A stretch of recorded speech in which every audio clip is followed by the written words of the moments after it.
CC 501 આંકડાશાસ્ત્રના મૂળ તત્વો 3માં આજે આપણે યુનિટ નંબર 4 જથ્થા નિયંત્રણ પદ્ધતિઓ અંગે ચર્ચા કરીશું. આ અગાઉ આપણે પ્રકરણ અને યુનિટ નંબર 3 પ્રક્રિયા નિયંત્રણ અંગે ચર્ચા કરેલી હતી, જેનામાં આપણે પ્રક્રિયાના આલેખોના આધારે નિયંત્રણ આલેખો દોરી પ્રક્રિયા નિયંત્રણમાં છે કે નહીં તે વિશે નિર્ણય લેવામાં આવ્યું હતું. હવે આપણે આ પ્રકરણમાં ગુણવત્તા નિયંત્રણ એટલે કે જથ્થા નિયંત્રણ અંગે અભ્યાસ કરીશું, જેનામાં આપણે નિયંત્રણ 2 ભાગમાં પાડીશું. એક, ઉત્પાદન પ્રક્રિયા ચાલુ હોય તે દરમિયાનનું નિયંત્રણ, અને બીજું ઉત્પાદિત થયેલ માલનું નિયંત્રણ. ઉત્પાદક જ્યારે પોતાના ઉત્પાદનનો જથ્થો બજારમાં મૂકે ત્યારે તેને પોતાની ખાતરી હોવી જોઈએ કે આ જથ્થો ગ્રાહકોની જરૂરિયાત સંતોષશે કે નહીં. તેમાં ખામીવાળી વસ્તુઓનું પ્રમાણ વધારે તો નથી ને?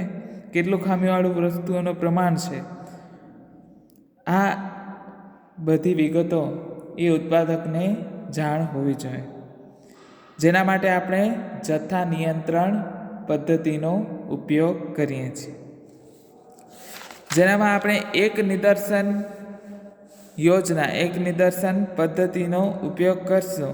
એક નિદર્શન પદ્ધતિ એટલે કે શું? તો કે આપેલા સમૂહમાંથી ફક્ત એક જ નિદર્શ લઈ તેની તપાસ ઉપરથી સમૂહનો સ્વીકાર કે અસ્વીકાર કરવાનો નિર્ણય લેવામાં આવે કે જથ્થો સ્વીકાર્ય છે કે અસ્વીકાર્ય છે.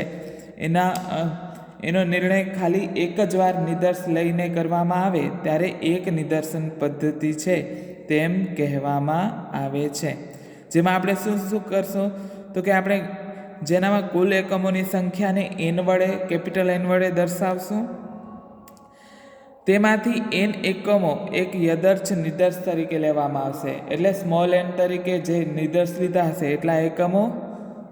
નિદર્શના બધા જ એકમોની ચકાસણી કરવામાં આવે છે અને તેમાં ખામીવાળા એકમોની સંખ્યાને d વડે દર્શાવવામાં આવશે. કેટલી એકમો ખામીવાળા છે તેને d વડે દર્શાવવામાં આવશે. અને યોજનાઓનો અગાઉથી સ્વીકૃતિ આંક C નક્કી કરવામાં આવશે. એટલે આ એવો સ્વીકૃતિ આંક છે જ્યાં સુધીની ખામી હોય તો આપણે એને જથ્થાને સ્વીકાર્ય ગણશું, જો એનાથી વધુ હશે તો આપણે અસ્વીકાર્ય ગણશું. એટલે આપણે દાખલામાં સ્વીકૃતિ આંક C પણ અગાઉથી નક્કી કરવામાં આવશે. જો અહીંયા આપણે દાખલા માટે સૌપ્રથમ આપણે જોઈએ સૂત્ર. જ્યારે દાખલામાં n કેપિટલ N ની સંખ્યા નાની હોય એટલે કુલ જથ્થો નાનો હોય, જેમ કે 50, 100 કે 200 સુધીનું હોય, ત્યારે આપણે ખામી પ્રમાણ છે એ શોધવા માટે આ સૂત્રનો ઉપયોગ કરશું. np-cd ગુણ્યા n-np-c n- છેદમાં કેપિટલ N C n. આ આપણે અગાઉ જોયું તો કે અતિ ગુણોત્તર વિતરણને સમાંતર સૂત્ર છે.